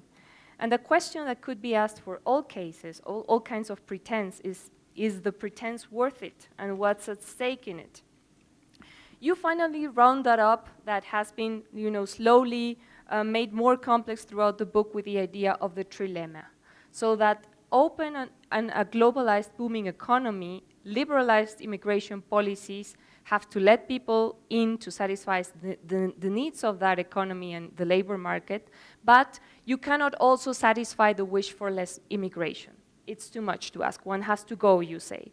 So the way that politicians generally solve it is, without letting down their voters, is accepting that you're going to fail at some of those three, but you do as if you were controlling with symbolic, largely ineffective border policies, engrossing only the multi-million-dollar industry of migration control and detention. Now, as a government of a highly developed immigration state, this is fully rational in cost-benefit, short-term and long-term perspective, not so much, but short-term is what it's important in electoral cycles. However, what is at stake in the long term is indeed very costly. It's creating an underclass of people, feeding into far-right xenophobic rhetoric, and thus extremely high cost for democracy. And even in the short term, we know that those border policies are not effective for the aims that they would be promoted, which is to reduce illegal immigration. To me, however, one of the big contributions of the book is to show that people are being told lies. Instead of having, however, a tone of desperation and despair that we hear so often among different scholars, you include several instances of optimism. Optimism that we can find newer and more nuanced ways to discuss these complex issues if we were ready to discuss them realistically. But coming back to the question of what is at stake now for Mexico, what is at stake is, I think, the following. We could be investing in more security and employment for the whole population, better financing local governments and communities that meet migrants face to face, but we are instead stuck in a game of pretense of border control and crackdowns, using the misnomer, which you also unmask in the book, of rescuing migrants, which actually means deporting them, or, lately, trapping them and releasing them and making them so desperate that they will choose their involuntary return home. So in the long term, due to this neglect or pretense, we risk that people are going to be pitted against each other in that fight for very scarce resources at the local level.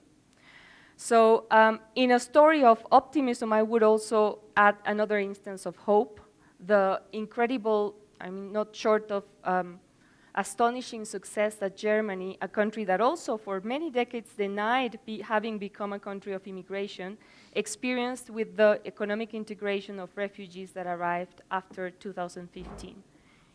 And that's because they drew lessons from the past and really reformed their policies and their responses. To close this third comment, I have to say I found the book very strong in its main message, which to me is that migration policy is ultimately a matter that should be factored into larger decisions about economic, social policy, and in a broader sense, of debates about social justice. So I'd push Hein de Haas to address issues of global justice as well, but I see these issues also mentioned implicitly in the book, and I'm convinced with him that how we frame the questions about migration is also how we frame which society we want to be. Congratulations on this marvelous book. Thank you. So the good thing of going last is that I'm not going to explain again the trilemma and the migration paradox. But I think let me start by quoting two phrases that I think are very important. Well, three actually. First is that it's false that everyone benefits from migration. And I think what is important is that it actually benefits the affluent. And I think it's important to think how this actually is reflected in the debates. So another quote that he has is that while immigration does not make poor people much poorer, it does help to make rich people a little richer. And so I think that it is interesting that one of the myths that starts this section on migration propaganda is that borders are closing down. And I would say that it is a myth because it's not closing down for everyone, right? It's closing down going north in Mexico, it's closing down towards Europe.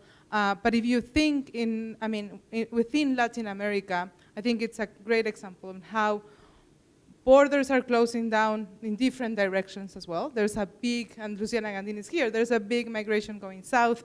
And I think that it would be really interesting, again, for the next edition of the book, to actually, if you are focusing in Latin America, to actually think on these different directions and these different flows. I know it was not there. But I think that in the case of Mexico, it's definitely not closing down south. And so the main group of international migrants in Mexico are US born. We know that, according to the 2020 census data, that 1.2 million foreign born lived in Mexico, 750,000 are US born, and 500,000 are minors. So when we are thinking of the populations that are in Mexico, even if I argue that we are becoming a destination country and that we need to think of this, the elephant in the room is that we have irregular migrants from the US that have no incentives to regularize, and the data shows that they're not necessarily acquiring temporary permanent residence. So again, this idea that it's closing for some people, I think, will be very important. And there's another quote in the book that says that the future political question may therefore no longer be how to stop migrants from coming, but how to attract foreign workers. And I think it has been interesting also recently how UNHCR, how Comar, how large enterprises have promoted the fact that they are relocating migrants and refugees, especially to specific areas because they will be given jobs. And so we are starting to discuss the benefits of migration and these workers for the large enterprises. But again, this idea that, I question if those who are benefiting are actually the enterprises, as we would expect, with this idea that actually migration benefits the most affluent. And I think this also puts questions on us on how we study economic integration of migrants, for example, right? Now, it's something that is very, very important, and I'm not a political scientist, but I really liked in the book is how you show that political parties are divided internally. And I think this will be very interesting and very important for the next elections, as Silvia mentioned. But I think that it also puts a question on how can we move forward beyond the anti-immigrant debate and pro-immigrant debate. And maybe the most clear example of why this is actually like an internal divide would be the change of person in charge of the National Institute of Migration at the beginning of President Obrador.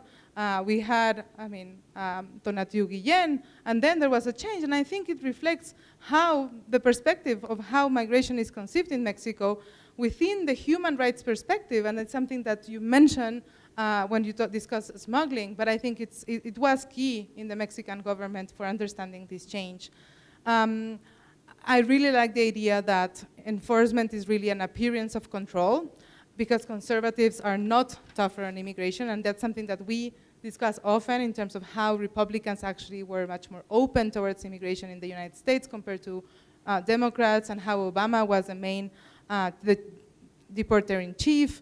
And I think it's very interesting how also you show that, I mean, part of this argument in the sense of how religion is not necessarily playing out, because religious organizations have been so supportive about migration from all the different spectrum of religious organizations and different religions. And I think it's interesting how you could be conservative maybe towards abortion, but maybe think that you still want to provide shelter for the migrants. And I think this also kind of questions the idea of how we can talk about migration within this anti and pro. As Luicy mentioned, I think the book ends with two messages that are very important. First of all, there is no need to panic, which is hard sometimes to give the message through. There's also this idea that we cannot decouple immigration debates from debates on economic policy, labor standards, inequality, welfare, education, how we treat the sick and the elderly.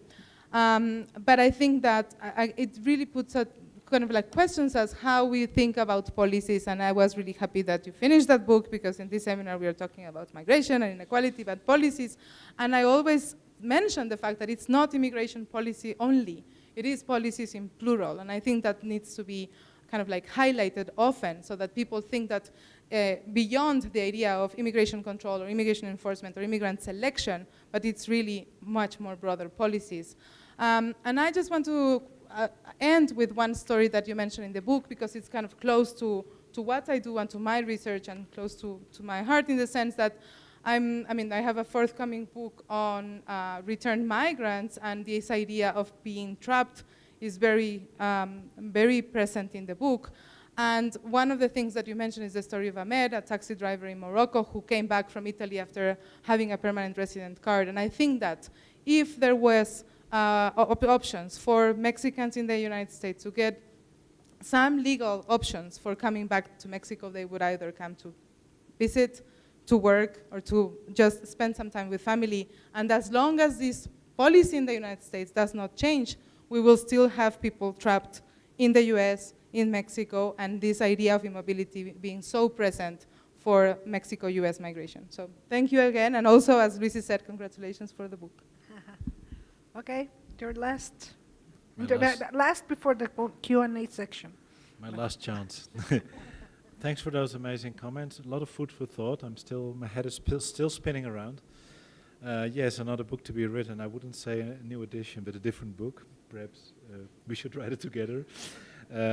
Actually, what was going through my mind, it would be interesting to almost apply some of these ideas on a national level, to rethink how does that indeed play out if we focus on one particular country, like Mexico, or perhaps a bunch of other countries, and have a real comparative perspective.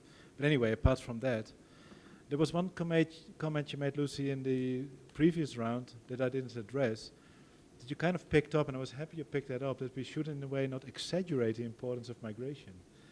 And I didn't say that explicitly, but I think, or perhaps I did somewhere, but that I think is one of the issues indeed, and we are in a way part of that migration industry, and that also needs us to reflect on how we may play a role in finding migration such an important topic, not almost to reproduce the idea, this is the ultimate topic. Just going back to my own country, the Netherlands, if you would have followed the electoral debates, it really seemed that immigration was the mother of all problems we experience in the Netherlands. It was just amazing. Whether you talk about lack of housing shortages, inflation, job insecurity, name it, criminality, name it. It was all about migration. And I think what we indeed need to do, and perhaps emphasize more, and I'm also happy you picked up that point, is that in the end of the day, migration is just one element of change. And I mentioned that in a previous session today, the very prominent migration scholar Ronald Skeldon, who's inspired me a lot, he wrote a whole book called Migration and Development. And he showed how, first of all, development leads to more migration, how migration is actually good for development. And then he ends his book with this one sentence consisting of 3 words: migration is development, to reverse the whole perspective around. And he said it's just part of development. You cannot think apart from it, whether you think about causes. That is why the root causes narrative is so wrong, because we know that when poor countries become richer, more people start migrating. While if you move into the higher income category, as Mexico is doing, Of course, immigration will decrease, but then you attract more migrants. So immigration is always going to be part of the story of development. And that shows the inevitability of it. And that brings me to your comments on the liberal paradox, and also your comments, that this beautiful Spanish expression, I forgot now, you know, you cannot have your cake and eat it too. What was it? See. So that comes back to that issue. And in a way, I sometimes joke when I talk to northern audiences, the best way to reduce migration is to wreck the economy. And that's an empirical fact. If the economy is down, like when Spain was in a total crisis after the global financial crisis, migration went negative, and Spanish people started to migrate to Morocco. You don't believe it, but it's true. So things can change very fast if your economy tanks, but that's not what we want. So we want in a successful economy, and the same for Mexico, you're going to attract immigrants. And in the way, the inability of politicians to acknowledge that fundamental elephant in the room leads to all these responses, to these policies that you have pointed out better than I could do it, have been totally non-productive, and then lead to also situations of creating this underclass. I'm trying to combine different comments you also mentioned in the previous comments, that create this new underclass that leads to real problems, particularly in particular neighborhoods where, that leads to real problems, particularly in places where low-income earners live, either native or former migrants, and it is logical from their perspective that they're going to say, what's in my interest? What I found one of the most interesting sociological facts is that former migrants turn against new migrants. You can hear a lot of Mexican migrants in the US that say, we were doing fine, but I don't like all these new illegal migrants coming in from Central America. And that is something you can hear, you know, that is a classic one. On the one hand, it shows successful integration, because it shows you psychologically have become part of the new destination society. It also shows the success of politicians who try to put the blame on migrants for social and other problems. And that indeed shows the need to embed this debate about migration in a much broader debate about the kind of society we want to live in. And if you talk about social justice, I think you make a very good point. Global social justice, but also national social justice. And this is why I'm trying to emphasize so much the point of labor rights. And I think trafficking is the best example. The usual responses to trafficking, and trafficking can be defined as the severe exploitation of labor migrants, of laborers in general, because trafficked people don't have to be migrants. You can end up in trafficking situations even if people are not migrants. The irony is there are now action groups of anti-trafficking activists and their calling cause is save us from our rescuers, because rescuing trafficking victims often means in practice, talking about migrants, deportation. And it shows the inability of states to acknowledge the hypocrisy I was referring to before, because if you're serious about helping victims of trafficking, whether sex trafficking or in other economic sectors, it is about protecting them. What is happening right now, if you're a migrant and you find yourself in a situation of severe exploitation, you cannot escape, like debt bondage or extreme threats to your security and your family, you have no recourse, because if you go to the police, it means that you're likely to get deported. Together with your traffickers, probably. You're being sent back on a plane to wherever you come from.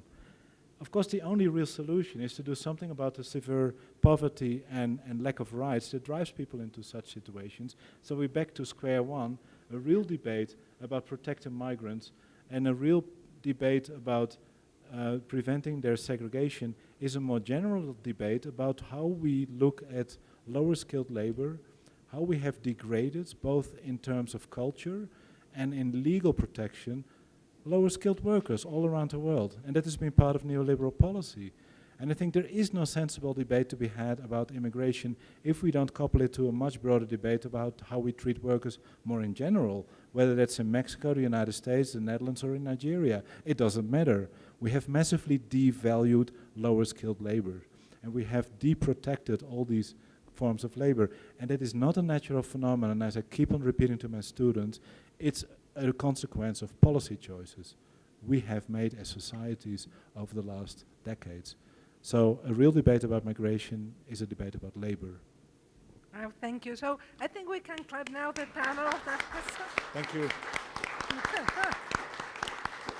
And thanks that, because they were so strict with the time, we have time for questions.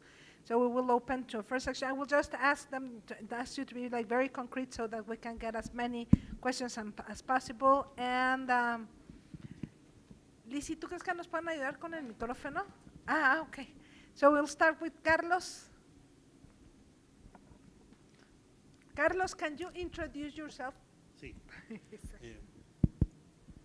Hola, Carlos Heredia del CIDE. Thank you for the presentation. Two questions. One is maybe you already have included another myth on the fact that governments actually want to fix migration, to resolve migration, instead of making political capital out of it. I don't know what the exact phrasing would be, but I'll give you two examples. The Mexican government basically uses Mexican and foreign migrants, Central American migrants, as a bargaining chip with the United States, as a political football. So you want me to contain, to go for containment and crack down, and what do you give me in return? So that's more so the standard than the exception, as it was stated during the discussion. So do you think that could add onto the list of myths? And the other myth is that during the pandemic, the agricultural workers, which are probably the most exploited workers in the United States economy, were labeled, and this is incredible, as essential workers. So, the irony is that they were not provided with any kind of labor stability to enjoy the circularity that was mentioned many times during this discussion. And the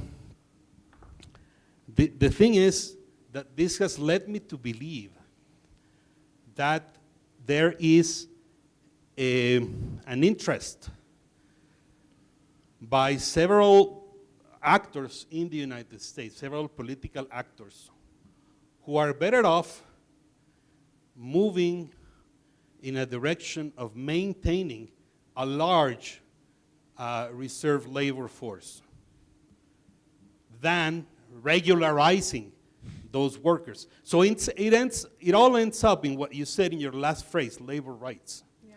And employers benefit from that because it's lower wages. The government and employers have the workers as an underclass on a permanent basis who enjoy, in practice, no rights. Yeah. So, and they subsidize agriculture, they subsidize the food families enjoy on their tables. So, in the fall of 2023, there was this specific article, and this, I end up with this. Why fix migration when many actors seem to benefit from the current status quo? When it's so functional, yeah. And another question, otra pregunta, mire, por allá y luego por allá. En la misma fila, can you get four and then cut? Okay. Thank you. Thank you, Hein, for your presentation. It was great. Just a very short comment, probably a question. Let me be a little bit controversial. And I would like to ask you, do we researchers need these myths in terms of how are we going to continue working on migration if we don't have them? Very good question. Michelle y luego Andrea y cerramos. But don't forget to introduce yourself. No. Sorry, Elena Sanchez from CIDE, professor in CIDE. Gracias, Elena. My question is about the the effects of migration on the welfare state. In France, they have a welfare state with social programs very important. And I think it's a focus of stimulation of migration, because many migrants come there and they go to the social system. In Mexico, there is a program for the youngs, no? Construyendo el futuro. The government gave it to the migrant to bring back them to their country. No? And so what, what effect have the social programs sobre migration? ¿No te quieres presentar, Francis Mestries? Francis Mestries de la UAM. De la UAM. Okay. Michelle, Andrea y cerramos. Hi, I'm Michelle Quiñones, a master's graduate from here, Colmex. Dr. Heinde reading your book has been a very enlightening journey. I appreciate a lot how you highlight the importance of nuances while discussing migration, and especially to understand migrants as human beings with passions, capacities, dreams, families, and homes that most of the time they find very hard to leave. Especially in times when we constantly see migrants being depicted as threats, or even worse, as weapons from the global south willing to take the global north's wealth. As my research agenda focuses on understanding externalization of migration policies from a global south perspective and agency, it was very revealing for me to confirm once again that externalization policies such as migrant protection protocols here in Mexico or UK-Rwanda deal in Rwanda are all justified under these narratives. On your book, you mentioned that you didn't write it to give policy advice, but still, while reading all these chapters, I could not stop thinking how, as civil society, as practitioners, researchers, can we approach governments to counter these narratives and encourage policy change? Because maybe if we don't do it, narratives might never change. In the Mexican context, for example, all the political discourses and campaign promises that we're seeing in electoral times are all stuck on myth number 5 about tackling the root causes of migration to reduce forced migrants. In other side, I also watch everyday social media posts of UNHCR emphasizing how climate change is the main threat right now for forced migration, even before violence or persecution, which even goes against UNHCR legal mandate under the 1951 Convention. So having both migration enthusiasts and alarmists constantly repeating all these narratives, how do we actually level up the debate? Gracias, Andrea. Para cerrar esta ronda. Thank you, and thanks to all the panel for your discussion. And yes, I am Andrea Bautista. I'm from La Salle University and friend of Colmex, I think. And I want to say that when I was a PhD student, I read The Age of Migration, so it is very exciting to be here.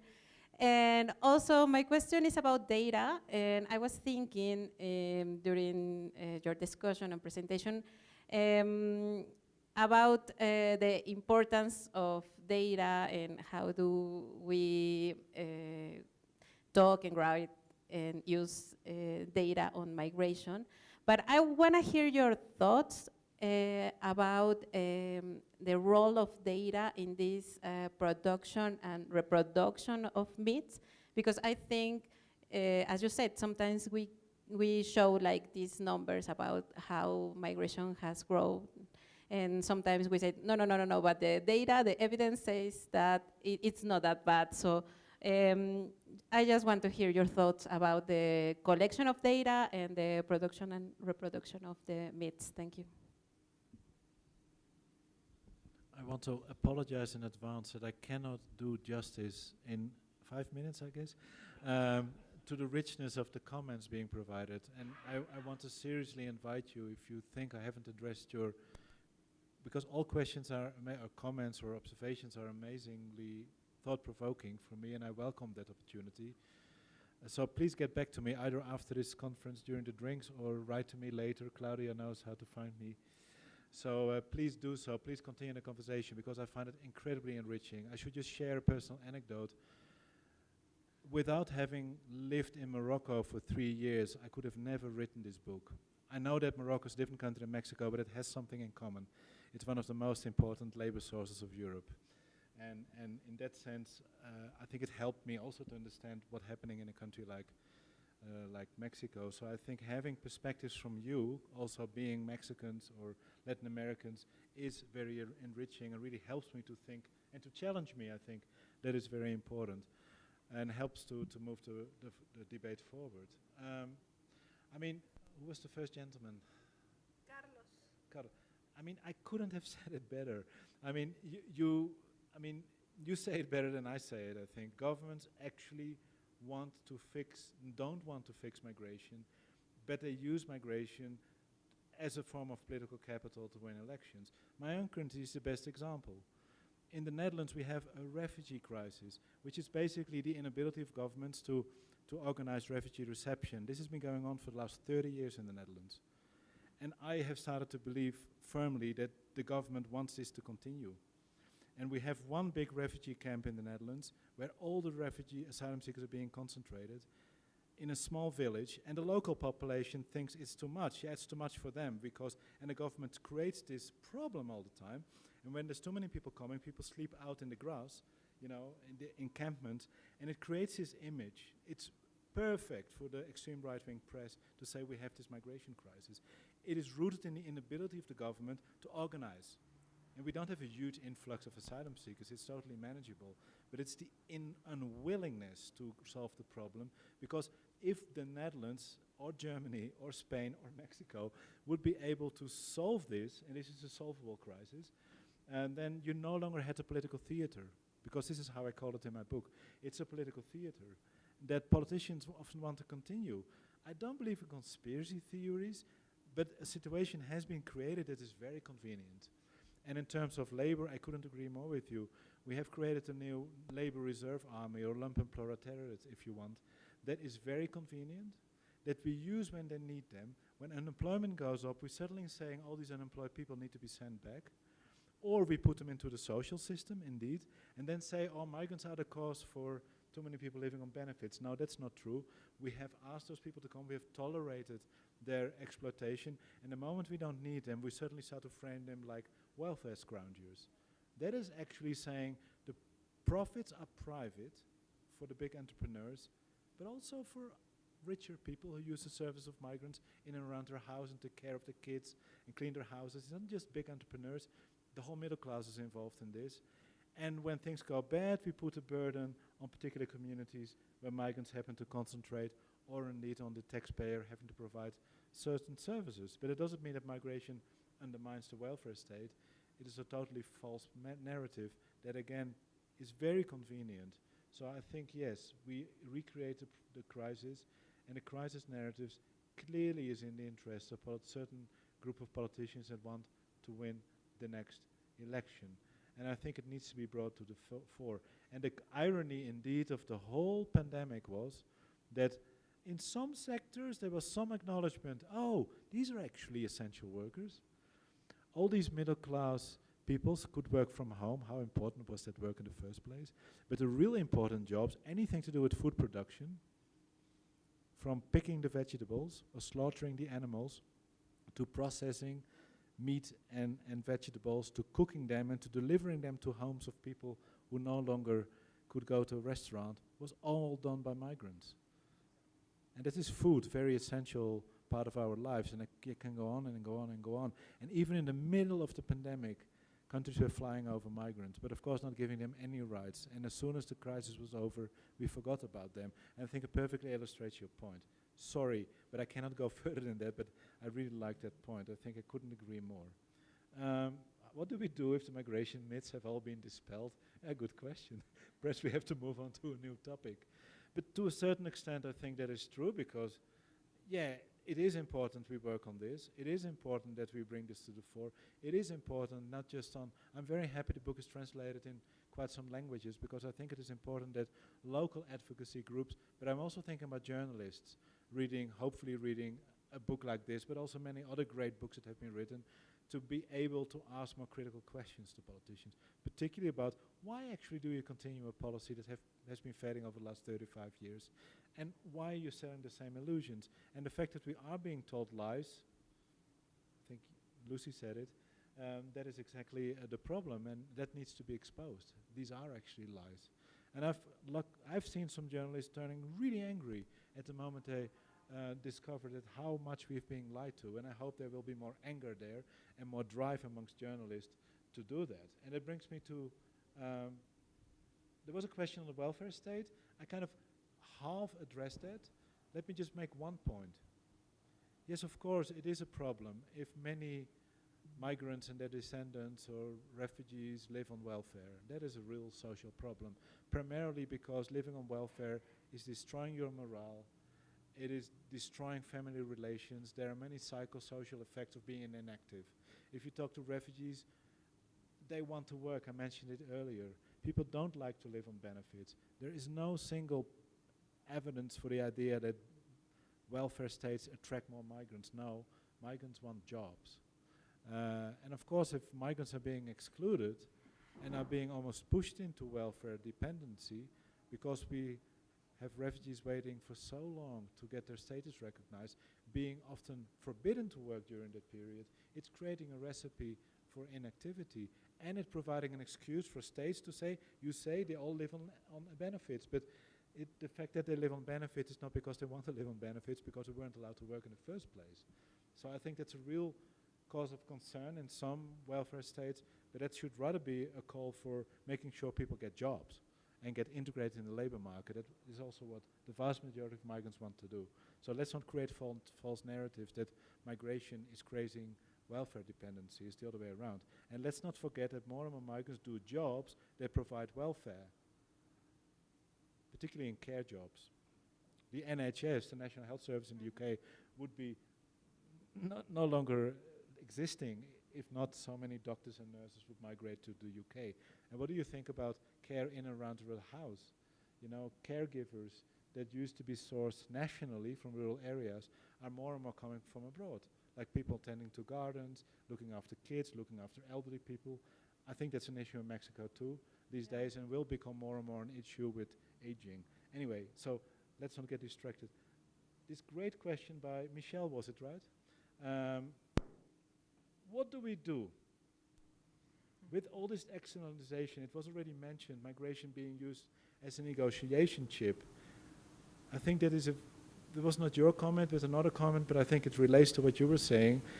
That is a perverse incentive. And I linked to earlier debates we had, that how some states in the so-called global south, including Mexico, play that game.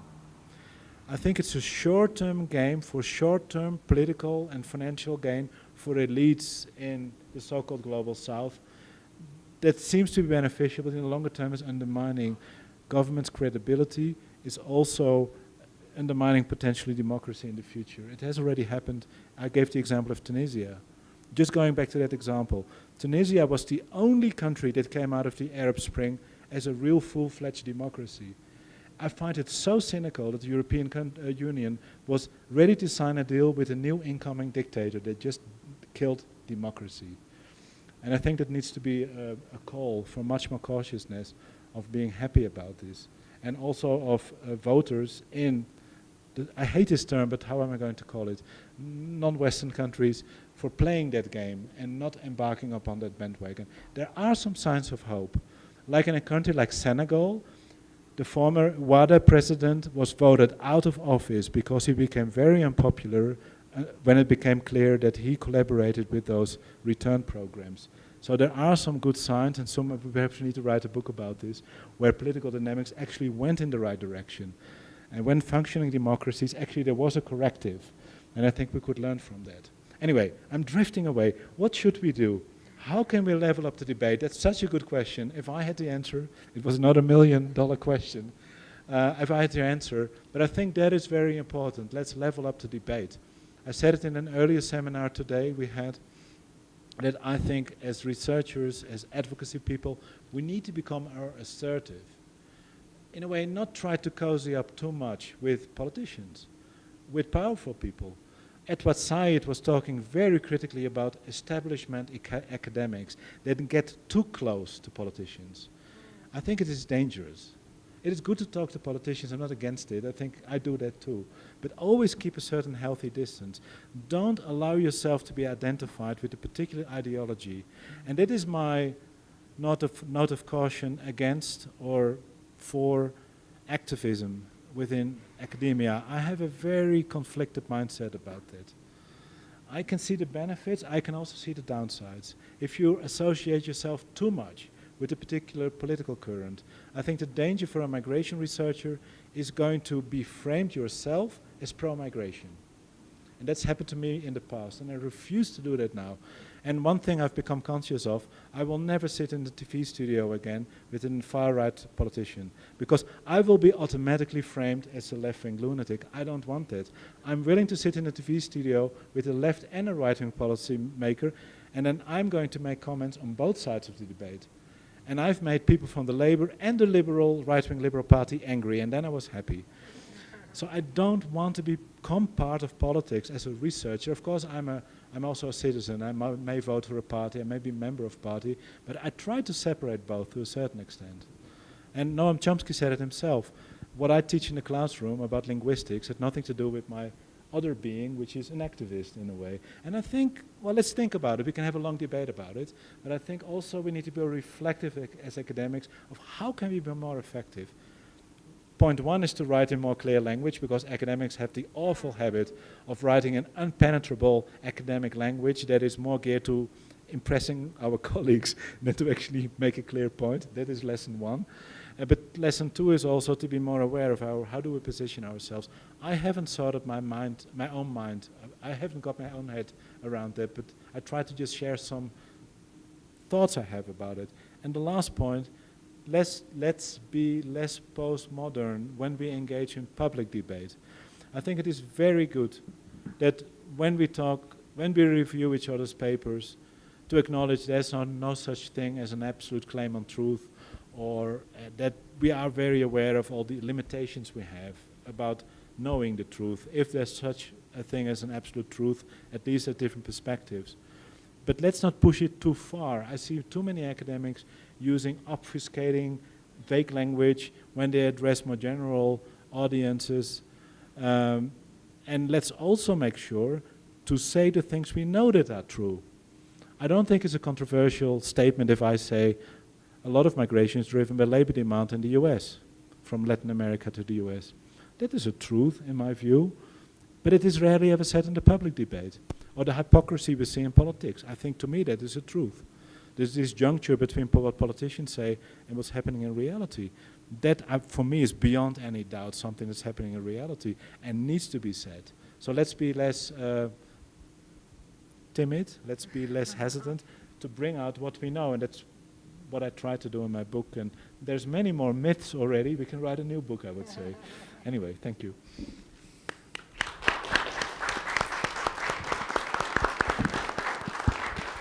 So I think we can continue the discussion afterwards. I think, for example, we have organized at el Colegio de México, along with other organizations, these workshops with journalists, specifically to try to build a different narrative around migration with journalists.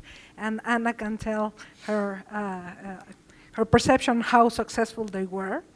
I think I want to make again the invitation to Hein de Hassan, to all of you that are here, to continue this dialogue and talk about the narrative in Latin America. I think this is a very special and exciting time to study migration in Latin America with all the visibility of these multi-direction flows within all the countries, and with all this construction of migration policies, understanding the meaning of being countries of origin, of destination, of transit, etc.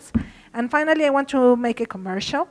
So this year, it's the 85th anniversary of the Spanish exile in Mexico.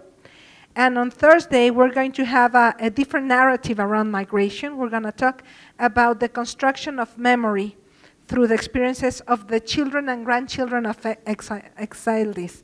So we have had this discussion with Claudia that it's a very particular type of migration, but what we're trying to add is bring the voices of children and grandchildren who are many recovering the Spanish citizenship, but they themselves identify, consider, and are also very grateful to the Mexican government for receiving their parents or grandparents. And after that, so I'm going to do now, the last thing is the raffle of the 2 copies that we have. So I will ask who? Does everyone have a number? Yeah, you arrived because you arrived super early, so she needs a number. I don't know where the numbers are. The books have been imported for you from Just one number. No, Luciana necesita. ¿Tienen el botecito? Ah. Carlos. So bring the thing.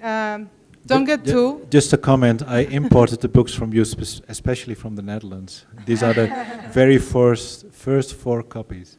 Yeah. No, imagínense, apenas mañana se libera. Entonces, so everyone has a number? No? There's a... ¿Quién tiene los números? Faltan, where is... Isabel? Isabel, I think, went from the other Isabel, side. We lost her. Everybody needs to have a number. No, I think she went to... ¿Dónde está la urna? No, la de los números. Faltan otros 3 números. Yo tengo esta, pero... A ver, alcen la mano los que no tienen número. Carlos, por acá. ¿Y había alguien más, no? Carlos, y otro por acá.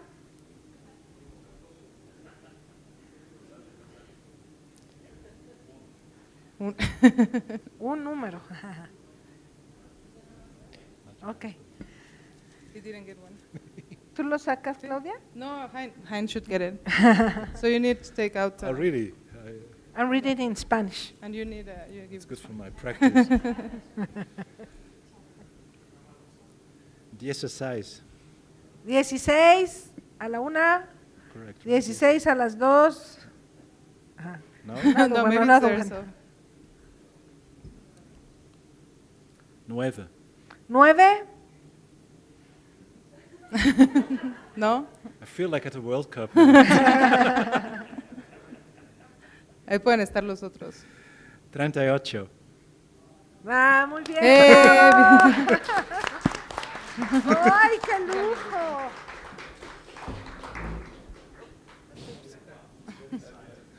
Felicidades. 38, muy bien. El primera copia. 13. 13. 13, el número de la suerte. Ah, sí. Ya tiene el inglés y en español.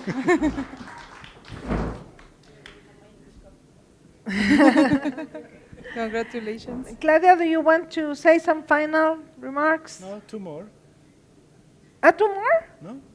Okay. Or don't, sell stop. Yeah. Continue. 32. 32. ¡Bravo, Ana!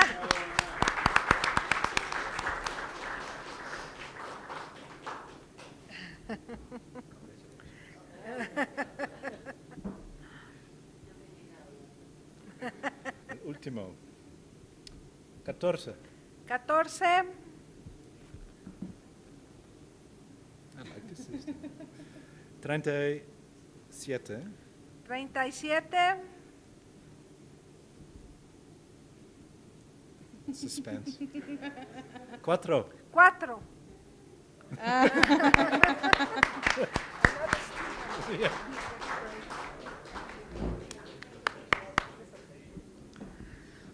Bueno, pues otra vez reiterarle el agradecimiento a los traductores, a la traductora por ahí arriba. al área de cómputo, se aplaudo por favor para el área de cómputo y al área de vinculación institucional, a los colegas del fondo y bueno, pues también a nuestros panelistas.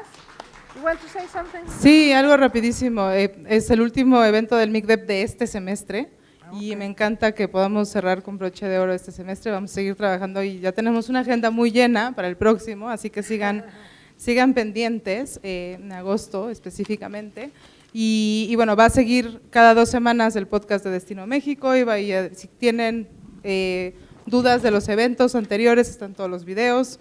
Y bueno, gracias de nuevo a Luicy, Silvia y Jaime, pero sobre todo a todos los que organizaron, que ayudaron la organización, tanto para el cambio de sede, como decía Silvia, la verdad es que fue muy bueno, también al fondo que nos prestaran la sede, y bueno, desde el MICDEP también, Joana Navarrete y Ana Negrete que nos apoyan todo el tiempo, pero además, bueno, yo siempre agradezco a Difusión de Cris Portas, Servicios Técnicos Digitales, eventos especiales y todo, así que bueno, pues gracias en este evento del MICDEP y pues pasemos a un brindis, ¿no?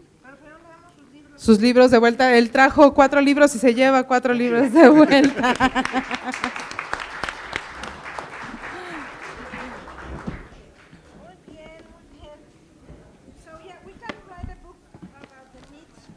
Mexico.